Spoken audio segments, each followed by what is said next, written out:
Pues bueno, ya vamos en la parte final, cerrando ya este curso con el capítulo 15. Nos queda el capítulo 16, que la mayor parte del capítulo 16 son saludos que ya estudiamos al principio de este curso.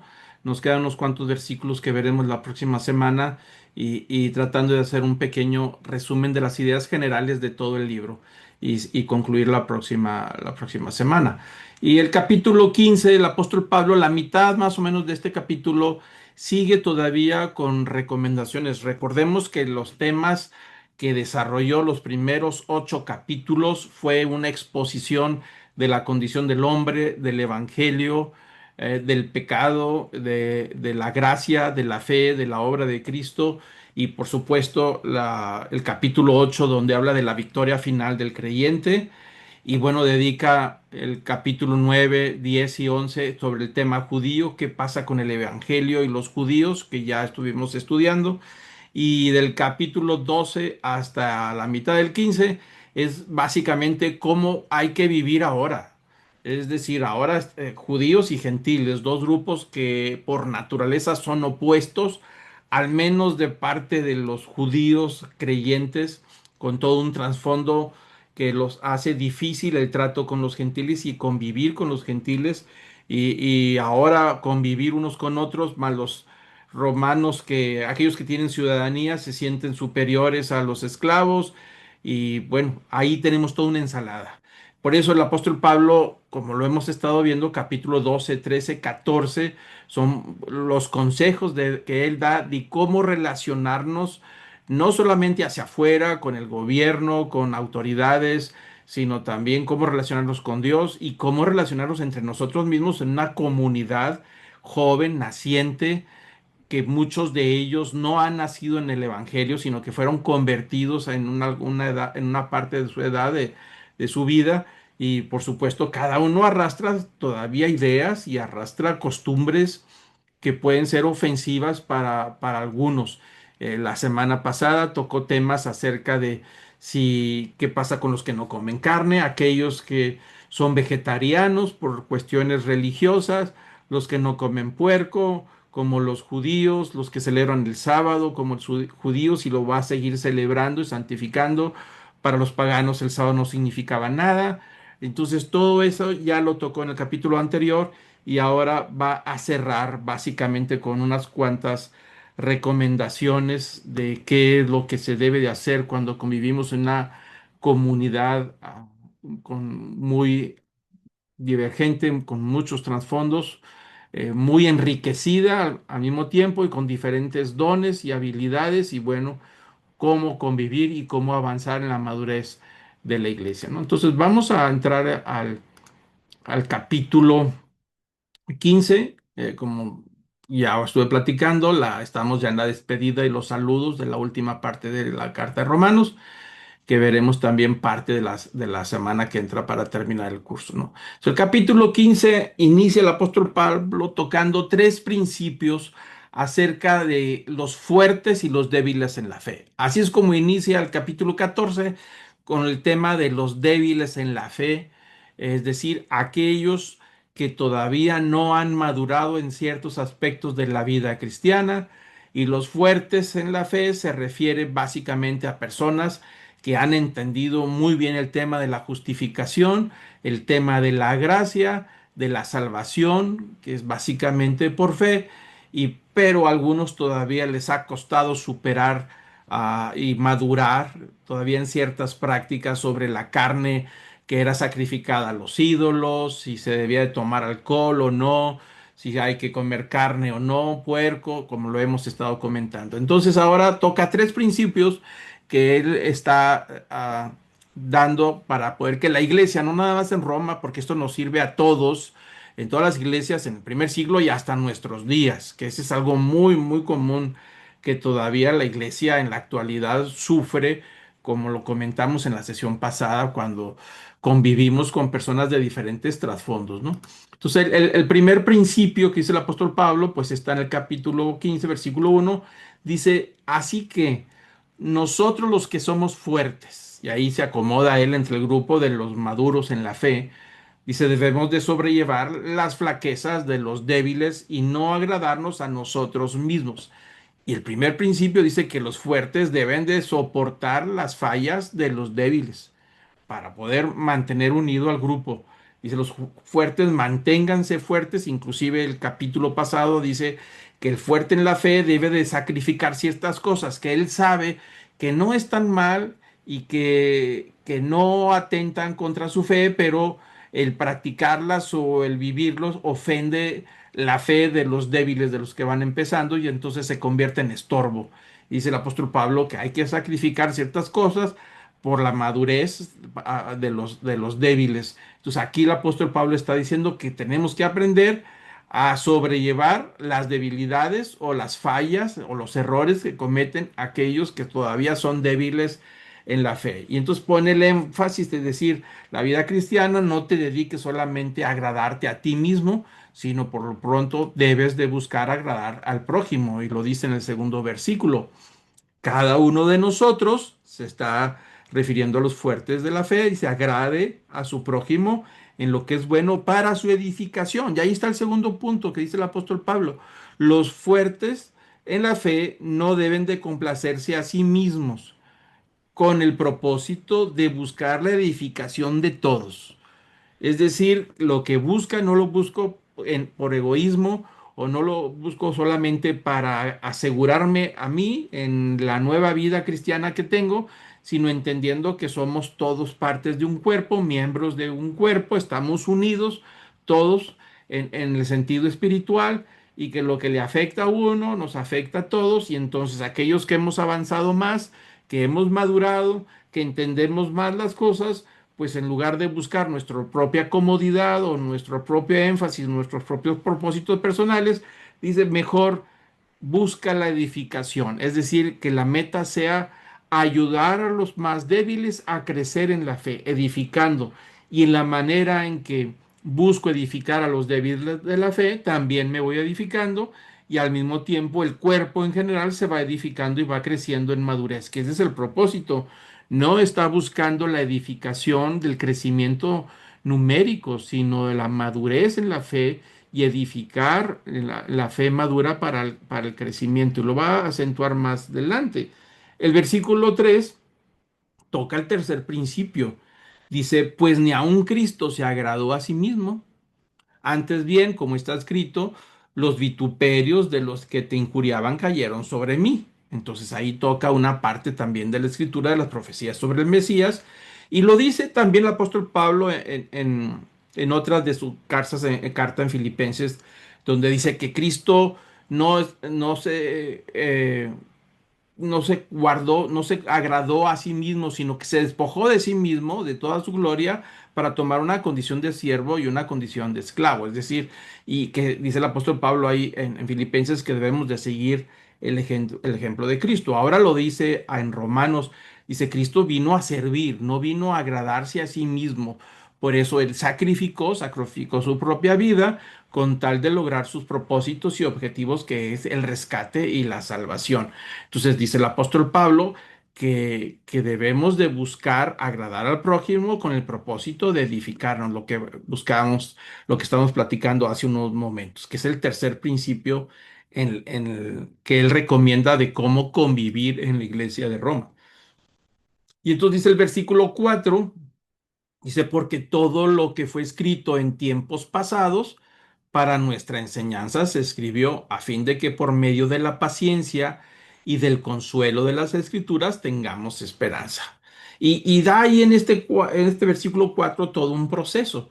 Dice que las escrituras, las profecías, la exhortación que viene en el Antiguo Testamento tiene como un propósito traer un consuelo y traer paciencia en esa búsqueda de la vida eterna, que la paciencia y el consuelo van a traer una esperanza y que alcanzar la esperanza por medio de la paciencia y del consuelo, así como lo está escribiendo el apóstol Pablo, tengamos esa esperanza.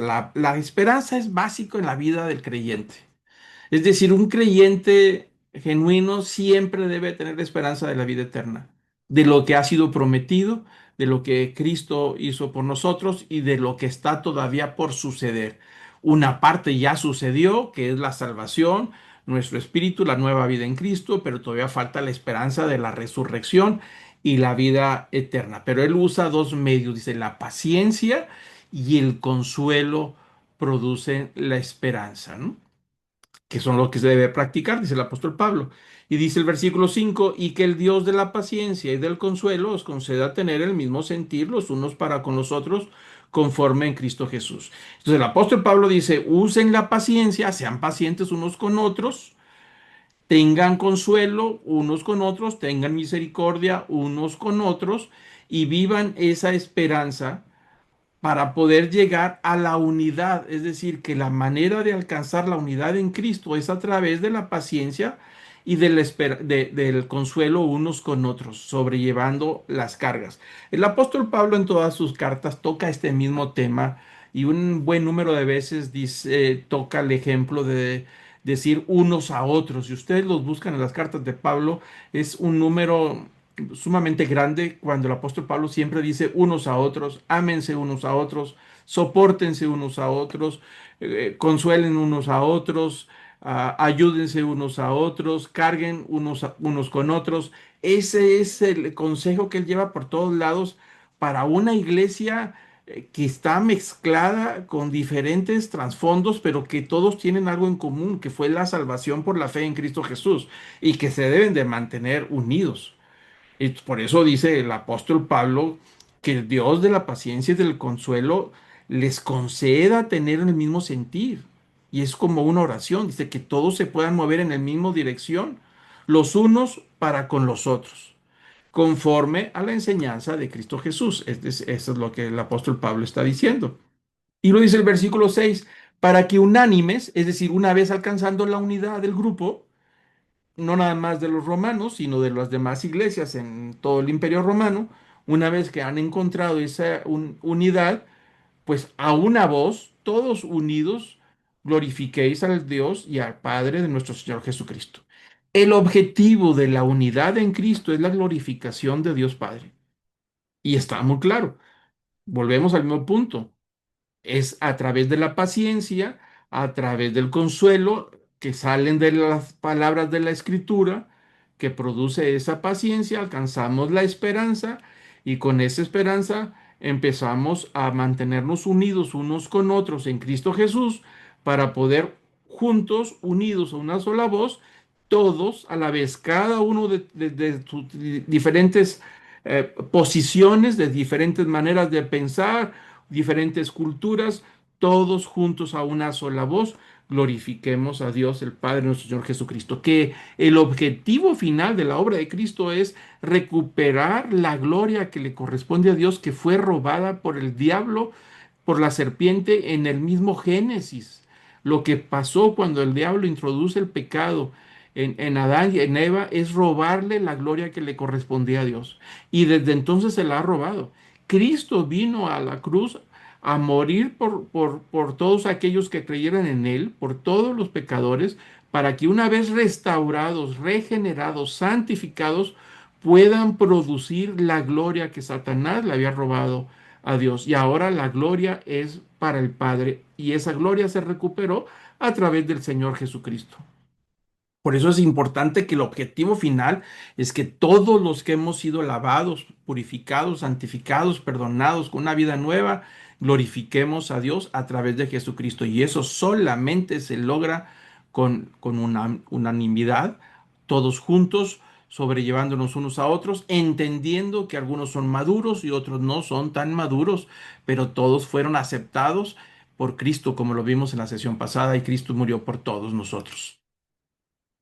Dice el versículo 7, dice, por tanto, aceptaos los unos a los otros, como también Cristo nos aceptó para la gloria de Dios. Entonces, Pablo vuelve a usar el mismo ejemplo de Cristo, que es decir, como dice el apóstol Pablo, sed imitadores de mí como yo de Jesucristo.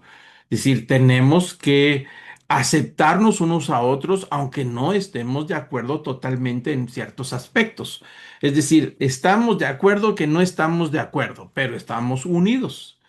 Y entonces aquí Pablo dice que de la misma forma que Cristo nos aceptó para la gloria de Dios, es decir, nos toleró, nos perdonó, y entendió que éramos totalmente sin solución, sin embargo murió por nosotros.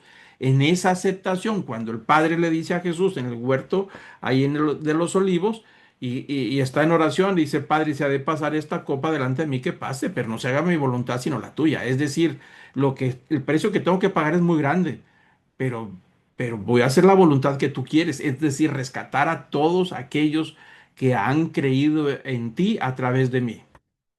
Y eso se llama aceptación.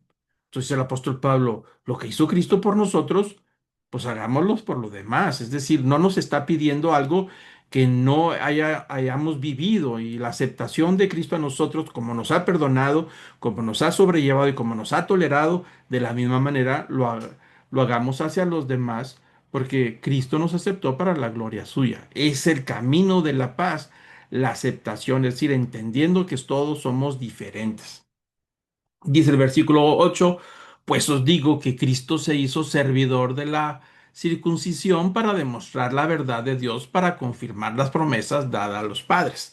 Entonces vuelve otra vez a recalcar el tema de Cristo para la gloria de Dios y ahora está diciendo que Cristo se hizo servidor de la circuncisión. ¿A qué se refiere? Que vino a morir por los judíos también, a los que se refiere la circuncisión. Dice, para demostrar la verdad de la doctrina de la enseñanza y para confirmar las promesas que se hicieron en el antiguo pacto. Por eso lo hemos visto en Gálatas 4:3, lo vuelve a decir, pero con más detalle. Dice el apóstol Pablo en Gálatas 4:3, así también nosotros, mientras éramos niños, estábamos sujetos a servidumbre bajo las cosas elementales del mundo. Pero cuando vino la plenitud de los tiempos, Dios envió a su Hijo, nacido de mujer y nacido bajo la ley, a fin de que redimiera a los que estaban bajo la ley para que recibiéramos la adopción de hijos.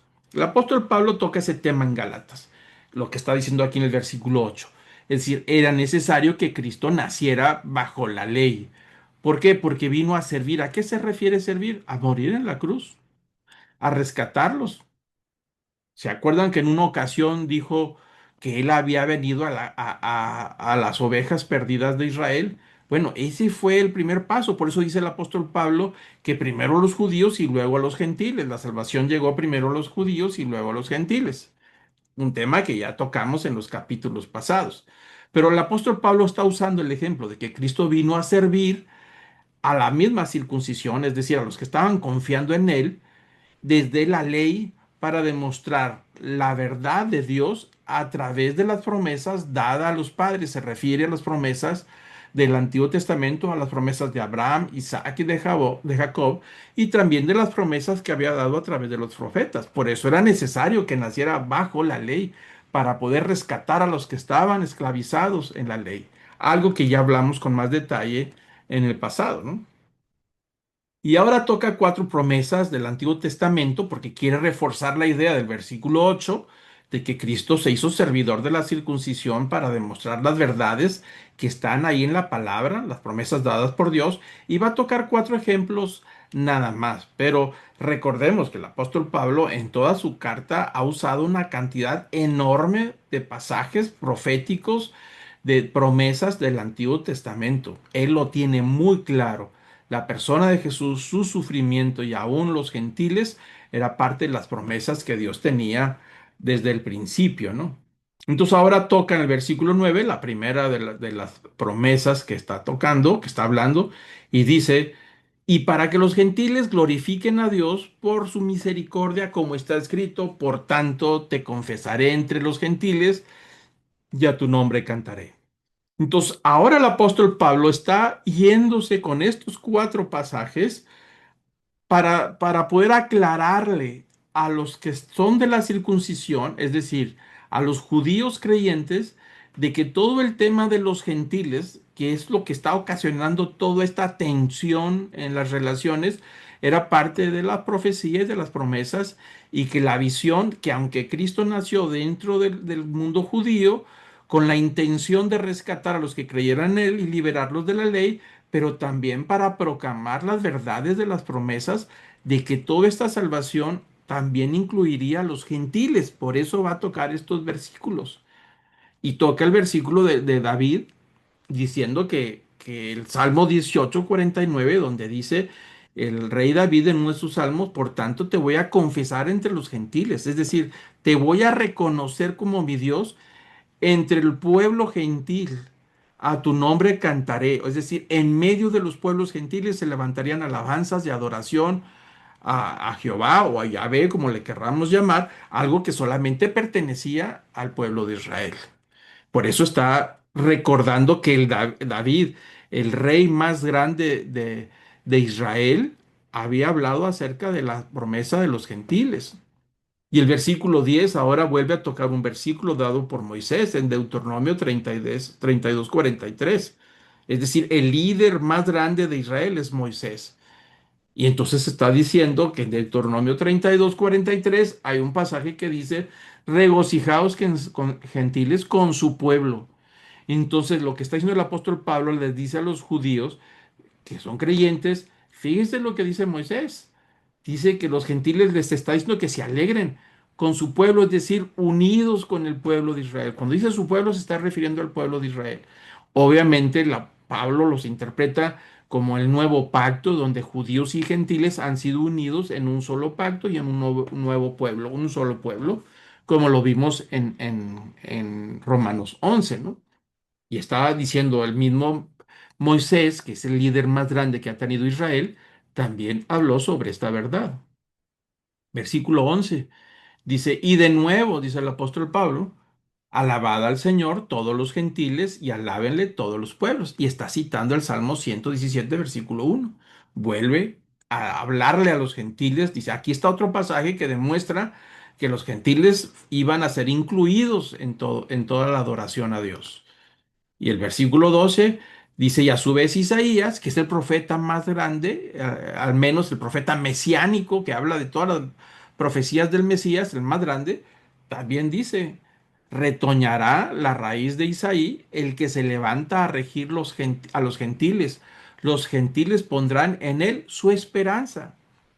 La raíz de Isaí se está refiriendo a la rama genética del rey David. Isaí es el padre del rey David. Y entonces dice que la monarquía del rey David va a desaparecer, como sucedió después de que fueron esclavos en Babilonia y regresan y la monarquía ya quedó perdida. Sin embargo, dice que retoñará esa sangre real de David, de las promesas que Dios le hizo a David. Dice, va a haber un retoño. En Isaías ese retoño es una palabra que se describe Neseret, es decir, este retoño de un árbol seco va a retoñar de la raíz, de las profundidades desde la antigüedad. Se está refiriendo a Jesús el Mesías.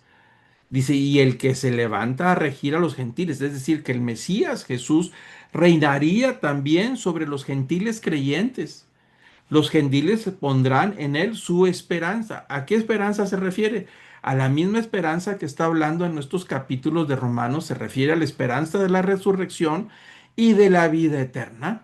Y entonces dice el apóstol Pablo que este Mesías, Jesús, la raíz de Isaí, se va a levantar para ser rey también de gentiles y que los gentiles lo van a reconocer y que confiarían en él y serían salvados, restaurados por la fe en Jesucristo, justificados por la fe y pondrían su esperanza. Entonces, con estos versículos vuelve a retomar el tema acerca de los gentiles y los judíos para poder explicarle a los judíos que se tranquilicen, que sean pacientes, que sobrelleven la fe débil de estos paganos que se están convirtiendo, que todavía tienen costumbres extrañas.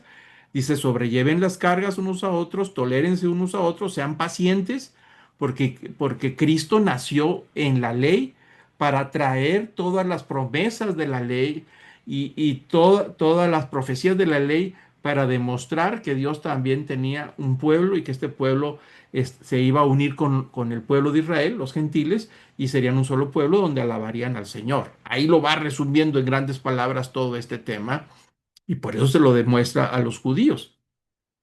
El versículo 13 dice, y el Dios de la esperanza, acordémonos, cuando dice esperanza aquí en estos pasajes de Romanos, se está refiriendo a la resurrección de la carne y a la promesa de la vida eterna en Cristo Jesús. Entonces dice, el Dios de la esperanza os llene de todo gozo y paz en el creer. Es decir, que crean en lo que está explicando acerca de los gentiles. Se está refiriendo a los judíos, que sean pacientes, que acepten a los gentiles como Cristo aceptó también a los judíos con todos sus errores. Ya lo demostró en los capítulos primeros donde decía que tampoco el judío tenía salvación, también era pecador, sin embargo fue aceptado por la fe en Cristo Jesús. Y entonces ahora le está diciendo que se enfoquen en mantener el gozo y la alegría de la salvación y la paz en creer que estas promesas son reales para que abundéis en la esperanza. Otra vez toca la esperanza de la resurrección y de la vida eterna por el poder del Espíritu Santo. Es decir, que el Espíritu Santo los pueda mantener a estos judíos creyentes en la fe, en la madurez y poder ayudar a los gentiles que vienen de un trasfondo pagano en ayudarlos a ser pacientes hasta que se vayan despojando de todo ese trasfondo con la madurez del conocimiento de la palabra de Dios hasta que ellos ya puedan mantener la unidad. Hay unas frases que a mí me han gustado mucho por muchos años de Melenius que dice, en lo esencial, unidad. Eso nos puede servir a todos en la iglesia, a todos, y cualquier iglesia. En lo esencial hay que mantenernos unidos. En lo no esencial, libertad. Y en todas las cosas, caridad. Es decir, el amor, la paz, la paciencia sobre los débiles en la fe, que me parece muy bueno. Y a partir del versículo 14 ya va aterrizando el apóstol Pablo para ir cerrando la carta. Dice, en cuanto vosotros, hermanos míos, parece que ya cambió de tema, lo cerró el tema de las relaciones personales en la iglesia. Y ahora dice, en cuanto a vosotros, hermanos míos, yo mismo estoy también convencido de que vosotros estáis llenos de bondad, llenos de todo conocimiento y capaces también de amonestarlos los unos a los otros. Es decir, les está hablando después de haberles dicho palabras muy duras, muy firmes en los primeros capítulos.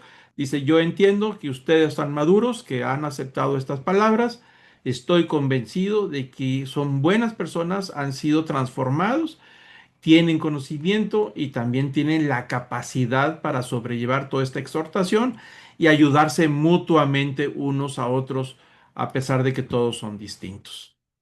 Versículo 15 dice, pero os he escrito con atrevimiento sobre algunas cosas para así hacer que las recordéis otra vez por la gracia que me fue dada por Dios. Y aquí parece que el apóstol Pablo se está, como dicen ahí, curando en salud, porque fue muy firme. Hay capítulos, hay versículos muy fuertes contra los paganos, contra los gentiles paganos que son creyentes, contra los judíos, que les dice que de nada les aprovecha el judaísmo y de nada les aprovecha la circuncisión y que de nada aprovecha la ley, y les habla muy duro, y por eso dice, les he escrito esta carta con mucho atrevimiento sobre algunos temas.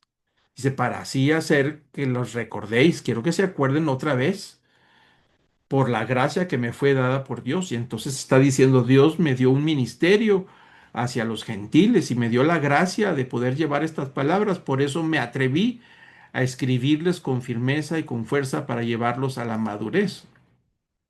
Y dice el versículo 16, refiriéndose a la gracia que le fue dada a Dios, es decir, un llamado para ser ministro de Cristo Jesús en los gentiles. El apóstol Pablo siempre va a decir que desde el principio, desde su conversión, fue llamado al ministerio de los gentiles. Aunque siempre llegaba a las sinagogas, siempre terminaba hablando del evangelio a los gentiles. Y dice que ese llamado, como lo inicia en el capítulo número 1, en los primeros versículos, que habla de que es siervo de Jesucristo, por la gracia de Jesucristo, es decir, por un llamado hacia los gentiles. Se tengo mi ministerio a los gentiles ministrando a manera de sacerdote el evangelio de Dios. Dice a manera de sacerdote, es decir, representante de Dios, pero el evangelio, no de los sacrificios, no de las ofrendas del templo de Jerusalén, pero sí diciendo soy ministro de parte de Dios con el evangelio de la gracia. Dice, a fin de que la ofrenda que hago a los gentiles sea aceptable, santificada por el Espíritu Santo. Y entonces empieza a tocar el tema, dice que de una ofrenda que hago a los gentiles sea aceptable, es decir, se ve como que él se está ofrendando hacia los gentiles, llevando el evangelio como si fuera un sacerdote, para que sea aceptado los gentiles delante de Dios y que esa ofrenda sea santificada, es decir, su ministerio sea santificado por el Espíritu Santo, ¿no? Y entonces empieza a hablar acerca de su ministerio, versículo 17. Por tanto, en Cristo Jesús he hallado la razón para gloriarme en las cosas que se refieren a Dios. Es decir, que he encontrado en Cristo Jesús lo que realmente le hace sentir orgulloso y satisfactorio de lo que Dios le ha dado. Versículo 18, porque no me atreveré a hablar de nada sino de lo que Cristo ha hecho por medio de mí para la obediencia de los gentiles en palabra y obra. Y entonces el apóstol Pablo está diciendo que de ninguna manera él se va a permitir hablar de temas o de cosas que no tengan que ver con el evangelio que Dios le ha dado al apóstol Pablo para irlo llevando a todos lados. Si yo no me voy a atrever a andar con cuestiones filosóficas, con otros asuntos de pensamiento positivo, si yo voy a hablar solamente del evangelio, que Cristo me ha asignado la tarea de llevarlo a los gentiles. Y entonces dice, por medio de palabra de la obediencia, llevar a los gentiles a la obediencia al Evangelio, es decir, en la palabra y en la práctica, dice el apóstol Pablo. Y empieza a hablar de que su ministerio es llevar esta palabra, el Evangelio, al mundo gentil. Y el versículo 19, con el poder de señales y prodigios, en el poder del Espíritu Santo, de manera que desde Jerusalén y por todos los alrededores hasta el Ilírico he predicado en toda su plenitud el Evangelio de Cristo. Hasta ese momento que el apóstol Pablo está escribiendo la carta a los romanos, ya lleva 10 años de ministerio, de misiones, de evangelismo, de diferentes lugares, llevando siempre el mismo mensaje. Y dice el versículo 19 que todo ese ministerio estaba acompañado con milagros, con señales y prodigios, es decir, poder del Espíritu Santo para sanar. Y podemos ver el libro de los Hechos, donde suceden una serie de actos de milagros respaldando el evangelio del apóstol Pablo hacia los gentiles, ¿no? Él se sentía respaldado por el Espíritu Santo con todos estos prodigios, es decir, un ministerio poderoso en el Espíritu de Dios. Dice, de manera que desde Jerusalén hasta el Ilírico, es decir, por todos los rincones de toda esa zona, he predicado toda la plenitud, es decir, todo el Evangelio con toda la verdad, toda la enseñanza y toda la doctrina de Cristo. No se ha reservado nada.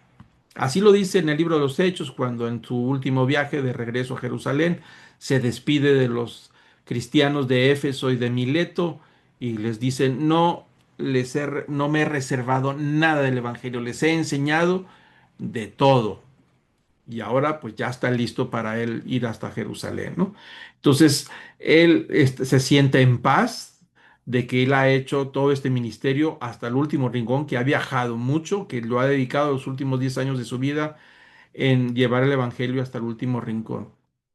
Y dice el versículo 20, dice, de esta manera me esforcé en anunciar el Evangelio no donde Cristo ya era conocido, para no edificar sobre el fundamento de otro. Lo que está diciendo el apóstol Pablo dice, yo me esforcé en encontrar lugares donde no sabía nada de Cristo, donde no habían escuchado el Evangelio, ni habían escuchado nada de Cristo. Busqué los rincones más apartados porque no quise llegar a un pueblo donde ya otro de los hermanos de los apóstoles llegaron y predicaron a Cristo y formaron ahí una iglesia. Entonces llegaba el apóstol Pablo a predicar otra vez. Dice, no, no, ya hay un fundamento. Yo me esforcé en ir a buscar lugares donde no había sido predicado, es decir, lugares del mundo pagano, buscando a los gentiles, dice, para no poner un fundamento, una enseñanza sobre otro de los apóstoles, es decir, respetando el trabajo y el ministerio de los demás apóstoles. Versículo 21 dice, sino como está escrito, aquellos a quienes nunca les fue anunciado acerca de él, verán, y los que no han oído, entenderán. Y vuelve a citar otro pasaje del Antiguo Testamento, diciendo que habría que anunciar el Evangelio a los que no les anunciaron, los que no sabían de Dios, los que no sabían de Cristo, los que no habían oído nada de él, entenderían entonces el mensaje de la salvación y entenderían las profecías y entenderían las promesas escritas en el Antiguo Testamento. Dice, eso estaba escrito y por eso lo hago de esa manera, dice el apóstol Pablo. Versículo 22. Por esta razón muchas veces me he visto impedido de ir a vosotros. Y ahí encuentra como una justificación de decir, pues les mando una carta larga, como ya estuvimos estudiando, 16 capítulos, dice, como lo manda como si fuera un anticipo, pero también disculpa, lo había hecho en los primeros capítulos, ahora lo hace en el capítulo 15 y pide en cierta manera una justificación, una disculpa de que está tan ocupado de andar predicando hasta el último rincón de toda esta zona, Asia Menor y parte de Grecia, dice, porque no he tenido tiempo de ir a visitarlos. Por eso manda esa carta diciendo que ha estado muy, muy ocupado y ha querido ir, pero no ha tenido el tiempo suficiente ni se le ha presentado la oportunidad. Sin embargo, el versículo 23, él está anunciando los planes que tiene de viaje después de estar en Corinto. Acordémonos que esta carta la escribe estando en la ciudad de Corinto, en su tercer viaje misionero. Entonces ahora le escribe el versículo 23 y empieza a decir, pero ahora no quedando ya más lugares para mí en estas regiones, es decir, todos los rincones que él exploró, ya llevó el Evangelio, estuvo con ellos, discipuló y estableció una iglesia, dice, ya está todo, necesitamos ya irnos más lejos. Y entonces empieza a decir, puesto que por muchos años he tenido un gran deseo de ir a vosotros. La idea de ir a Roma, no es tanto evangelizar, porque él lo dijo muy claro, que ya no le interesa ir a poner un fundamento sobre el que ya levantaron otros, pero sí quiere ir a visitarlos para poder, como lo dice el capítulo 1 y 2, de poder llevar enseñanzas y ministrar y llevar al crecimiento. Entonces dice, ya he estado muchos años en toda esta zona y si quiero ir a visitarlos a ustedes. Y el 24, el versículo 24 hace un anuncio de algo que tiene planeado y lo tiene como parte de algo ya claro y establecido, ¿no? Es un hecho, una cuestión de tiempo para él. Dice el versículo 24, cuando vaya a España iré a vosotros. Noten ustedes que él está asumiendo que va a ir a España. Eso está parte de sus planes. Y que ir a Roma sería de pasadita, estar un tiempo con los romanos y de ahí desplazarse hasta España. Hasta este momento no sabemos a ciencia cierta si el apóstol Pablo realmente alcanzó su plan de ir a llevar el Evangelio a España. No tenemos evidencia, ningún comentarista lo afirma. Me parece que hay un comentario de un teólogo español, que dice que sí logró llegar a España, pero no hay evidencia. Entonces, en general podemos decir que el apóstol Pablo, aunque dice el versículo 24, que él tiene no solamente la intención, sino el plan, lo tiene dentro de su itinerario. Ahora lo que sigue es España. Después de haber evangelizado toda esa zona, dice, ahora voy para España y de pasada quiero llegar a Roma para visitarlos a ustedes. Y dice, porque espero verlos al pasar y que me ayudéis a continuar hacia allá. Es decir, quiero ir a visitarlos, estar con ustedes, quiero verlos y que de pasada me ayuden a lo mejor a recolectar unas ofrendas para financiar el viaje hacia España. Y después de que haya disfrutado un poco de vuestra compañía, es decir, quiero quedarme un tiempo con ustedes, disfrutar del compañerismo cristiano y que ustedes me ayuden a juntar algunas ofrendas para poder ir a España, es decir, continuar el viaje. Pero les anuncia que tiene la intención de ir de paso, es decir, quedarse en Roma una temporada corta. Versículo 25 dice, pero por lo pronto, lo que está diciendo el apóstol Pablo, voy a ir a Jerusalén para el servicio de los santos. ¿Qué está diciendo el apóstol Pablo? Al final ya de esta carta está diciendo sus intenciones de viaje de España, de estar de pasadita en Roma para disfrutar el compañerismo con ellos, enseñarles algo a los cristianos en Roma y de pasada recoger alguna ofrenda para que le apoye para seguir España. Dice, pero antes de eso tengo que ir a Jerusalén para el servicio de los santos. ¿A qué se refiere el servicio de los santos? Se está refiriendo a los judíos creyentes, les llama santos, y no está hablando de una posición de perfección que no comete pecado, sino de una consagración, algo que se ha separado ya del mundo gentil, es decir, los judíos creyentes en Cristo, y dice para el servicio de ellos. les va a llevar y les va a ministrar algo que ellos necesitan. Dice, quiero ir a Jerusalén, quiero ir a visitar a los santos, es decir, son judíos todos, estos creyentes en Jesús. Por supuesto, hay muchos que no creyeron en Jesús, pero ahí hay una comunidad, hay una iglesia, una comunidad que se reúne tal vez los sábados, seguramente, y que seguramente cumple todavía con todas las observancias dietéticas de no comer puerco y no comer sangre y todavía celebra las festividades judías, los días santos y todavía practica en cierta manera el judaísmo cultural, pero han puesto su fe en Cristo Jesús para una vida nueva y han sido justificados por la fe. O sea, el apóstol Pablo dice que va a ir a Jerusalén y explica la razón de su servicio a los judíos creyentes en Jerusalén. Versículo 26. Dice, pues Macedonia y Acaya, que es parte del Ilírico, lo que es la parte sur de Grecia, Corintio, todas esas zonas, dice, han tenido a bien hacer una colecta para los pobres entre los santos que están en Jerusalén. Y entonces el apóstol Pablo aprovecha el último viaje, el tercer viaje, y empieza a recolectar dinero porque saben que en Jerusalén muchos de los cristianos creyentes en Jesús están pasando por un tiempo muy complicado económicamente. Pudo haber sido por los que se quedaron ahí después de una persecución que dice el libro de los Hechos, que la primera persecución a los cristianos judíos, pues es en Jerusalén.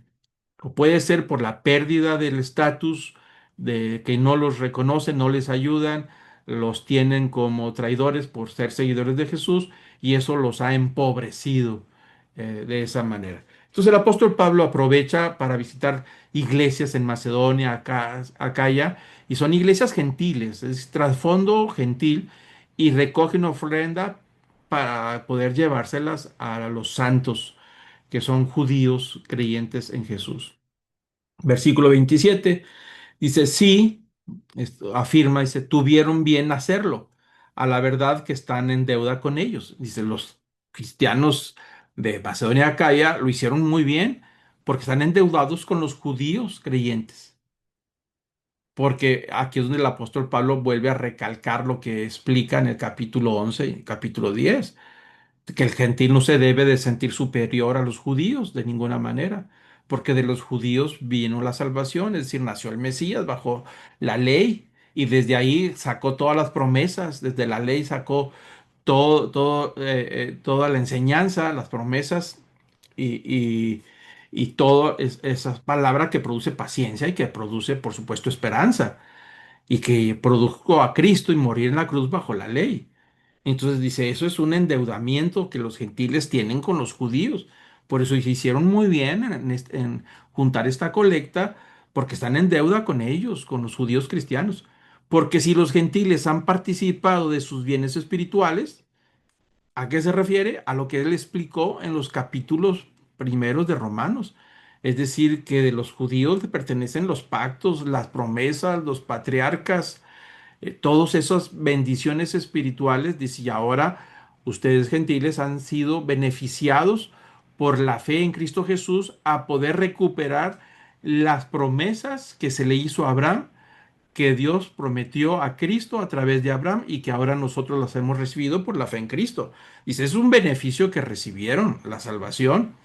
Dice, por tanto, pues deben de estar agradecidos y no sentirse superiores a ellos. Dice, por eso hicieron bien los gentiles, cristianos gentiles en Acaya, en Macedonia, en juntar esta ofrenda, en participar. ¿Por qué? Porque se vieron beneficiados de los dones espirituales de los judíos.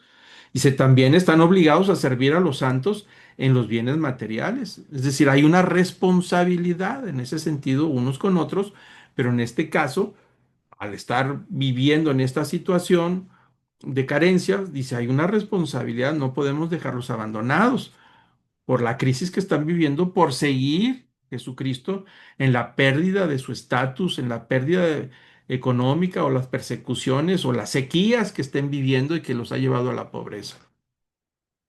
Versículo 28 dice otra vez recalcando, dice, así es que cuando haya cumplido esto, es decir, que entregue las ofrendas a los cristianos que están en Jerusalén, los cristianos judíos, una vez que cumpla con esta tarea, esto y les haya entregado su ofrenda, ir a España. Es decir, lo que sigue es financiar el viaje para irse a España y llegar a Roma, por supuesto, como lo había dicho, y ahí juntar algo de dinero, pasar un tiempo con los romanos, tal vez unos 2, 3 meses, mientras llega la temporada de navegación y entonces dirigirse a llevar el Evangelio a España.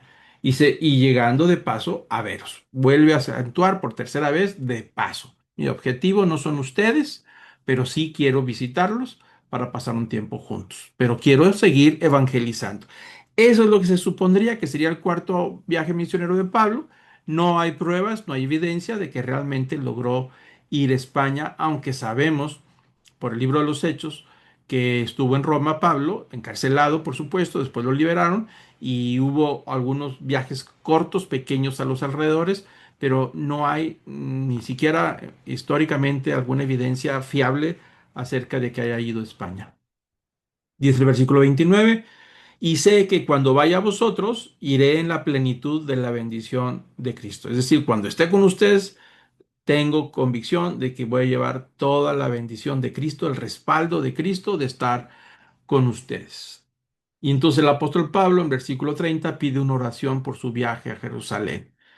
Os ruego, hermanos, por nuestro Señor Jesucristo y por el amor del Espíritu, que os forcéis juntamente conmigo en vuestras oraciones a Dios por mí. Si vemos estas palabras, son unas palabras muy solemnes, muy firmes, de habla de ruego y les dice hermanos, y ese ruego es por el nombre del Señor Jesucristo y si por el amor del Espíritu Santo, que se esfuercen, todo el grupo, todos los cristianos en Roma, judíos o gentiles, se esfuercen a estar orando con él y que pongan sus oraciones por ese viaje a Jerusalén. ¿Y por qué razón pide el apóstol Pablo esas oraciones? Dice el versículo 31, para que sea librado de los que son desobedientes en Judea y que mi servicio en Jerusalén sea aceptable a todos los santos. Es decir, el apóstol Pablo sabe de la fama que tiene entre los judíos. Algunos no lo quieren, no lo detestan, algunos lo ven como un traidor por ser un fariseo de fariseos, de siendo alguien que perseguía a los cristianos, ahora está evangelizando no solamente a judíos, sino a gentiles y está enseñando cosas que para ellos se les parece sacrilegio. Entonces el apóstol Pablo, sé que voy a Jerusalén, es decir, donde está la mata de los que me odian. Ahí está el nido de todos los que me quieren ver muerto. Dijo, pero tengo una ofrenda que entregar a los cristianos judíos que están en Jerusalén, que están sufriendo. Dijo, les pido por favor, oren con toda intensidad, únanse conmigo, porque lo que me espera no es cualquier cosa. Y estos desobedientes, dice el apóstol Pablo, así se refiere a estos judíos que no creían en Jesús, se refiere como desobedientes. Y les marca desobedientes porque el propósito del evangelio se esperaba que los judíos aceptaran a Jesús y al no aceptarlo se convirtieron en desobedientes. El propósito de Dios era llevar el evangelio y la salvación a los judíos primeramente, pero actuaron en desobediencia, en rechazo. Por eso les llama desobedientes, no les llama incrédulos solamente, sino desobedientes, porque desobedecieron el plan que Dios tenía para Israel.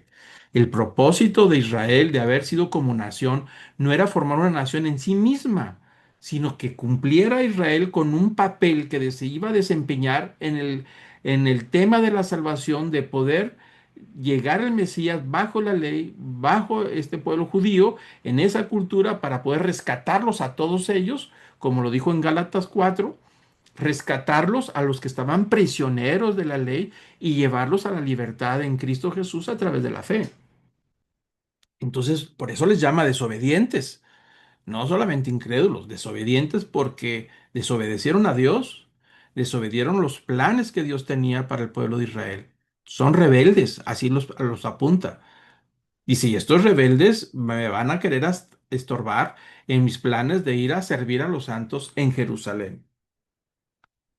Versículo 32 dice, y oren también para que con gozo llegue a vosotros por la voluntad de Dios. Es decir, que llegue con alegría con este plan cuando vaya a España y encuentre confortante el reposo con vosotros. Es decir, después de batallar en Jerusalén y de un viaje pesado desde Jerusalén o de Cesarea de Filipos, perdón, Cesarea Marítima, de llegar por barco hasta Roma y tener un tiempo de descanso, de crecimiento, de madurez, de compartir con ellos y recolectar una ofrenda para financiar su viaje a España, ¿no? Y termina en el versículo 33. Dice, y el Dios de paz sea con todos vosotros.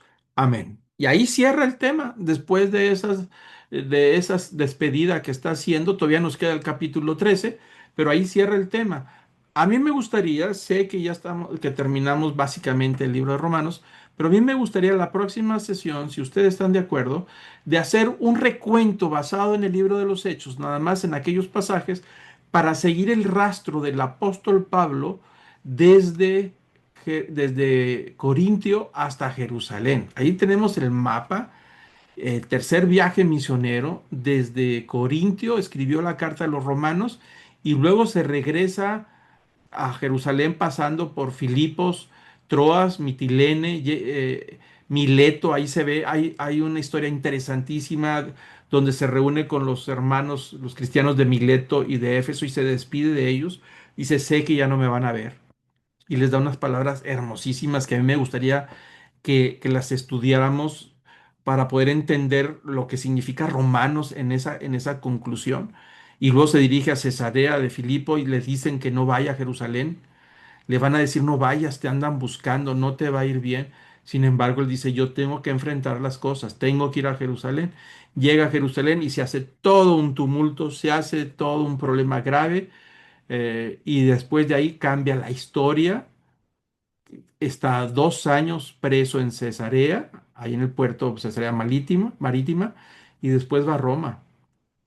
Y es interesante las palabras que dice el apóstol Pablo estando ya en Roma. Me gustaría en una sola clase explorar ese recorrido desde que deja Corintios, desde que termina la carta de los Romanos, y qué es lo que está sucediendo con él hasta llegar a Jerusalén y luego hasta llegar a Roma, que fue lo que él estuvo haciendo con esta carta desde los primeros capítulos, insistiendo que él quiere ir a verlos y termina esta carta insistiendo que quiere ir a verlos y estar con ellos.